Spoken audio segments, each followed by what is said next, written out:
আমি ইউটিউবের ওয়াই সম্পর্কেও কিছু জানতাম না। হ্যাঁ, সেই ওয়াই থেকে জেড পর্যন্ত সেটা শিখিয়েছে রন।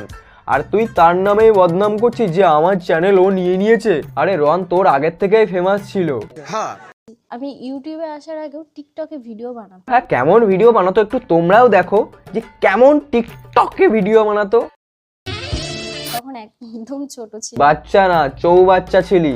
তোমরা হয়তো অনেকে দেখবে, আমাকে অনেকে কমেন্টে জানাও তোমাকে সেই টিকটক থেকে দেখি। দেখ, বংরন টিকটক থেকে ফেমাস ছিল, সেটা সবাই জানে। সে একটা কন্টেন্ট ক্রিয়েটার ছিল, নিজে কন্টেন্ট বানাতো, নিজেই ক্রিয়েট করতো। আর তোর মতো এরকম ছাপড়ি টিকটক রিলস বানাতো না। তো আশা করি তোমরা সবাই বুঝতেই পেরে গেছো যে দোষটা কার, এই বংরন না এই পিথি। তো যদি বুঝতে পেরে থাকো তাহলে কমেন্টে জানিও। আর আমার ভিডিওটা ভালো লেগে থাকলে চ্যানেলটিকে সাবস্ক্রাইব করো।